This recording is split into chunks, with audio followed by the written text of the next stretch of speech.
Hi everybody, welcome to the AB3 and Sammy Show. AB3 here, ready for another episode with you guys to teach you ladies what you can do to get the guy of your dreams. So we've covered a lot of topics over the last few months, and there's one that keeps coming up that I thought it was time to address. And that is, I want some of you to change your mindset a little bit and give guys a chance that you wouldn't normally give a chance to.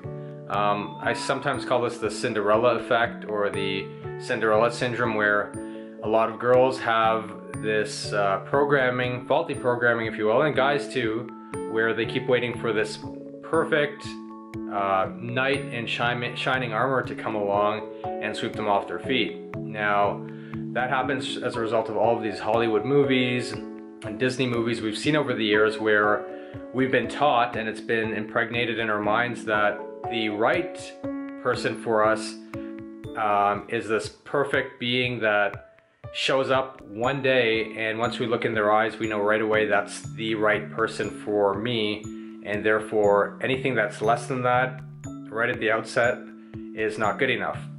Some examples are, you go on a first date with a guy and you don't get swept off of your feet right away, so you figure, well, I'll wait until the next guy. Maybe he'll sweep me off of my feet. You go out with another guy, he was cool, but I think I'll wait a little bit longer. Next thing you know, you're 40 years old, maybe you're 45, and at least in your mind, you think that the right guy just never came along. But in reality is, you never let the right guy come along, or maybe the guy came along multiple times, but because you were trained the wrong way, you were programmed with faulty programming to believe that he didn't sweep you off your feet fast enough, or you didn't feel enough chemistry that you let these guys go. So what I want to talk to you about today is just that, and that is giving guys a chance. Now, I'm not saying you need to go on one date and then if you feel no chemistry at all, force yourself to go on a second date. But what I am finding is a lot of people, or a lot of girls that go on dates with these guys, they go on the date and they actually don't mind the guy. They get along with the guy, but they don't think they feel enough chemistry to warrant a second date. They don't go on that second date. But I'm promising you, there are situations, and I know plenty of them from our clients, where they do suck it up. They do go on a second date with a guy that they liked. They weren't sure about the guy romantically, but they liked the guy. And we encourage them, just go out with him, go out with him a second time. And you know, it's kind of like the TV show Breaking Bad, if you've ever seen that. That's one of those TV shows where everybody raved about it. Everybody told me, you gotta see Breaking Bad, it's the best show ever. And I thought, you know, how many years later I finally forced myself to watch it. But keep note, I forced myself to watch it. And the reason I forced myself is I wanted to see what all the hype was about. And sure enough, it was one of these TV shows where, you know, the first 3, 4, 5, arguably even the first 6 episodes were boring as hell. But once I got past that first little pilot season, or those first 6 episodes, you know what? I couldn't get enough of the show. Just like everybody else, I fell into that trap.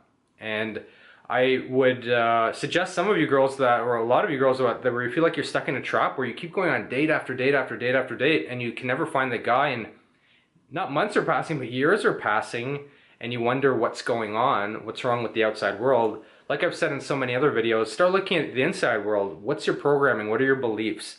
If things aren't working out the way you want to, then change the way you think, or change the way you do things. We all know the definition of insanity by now, right? And that is doing the same thing over and over and over and expecting a different result each time.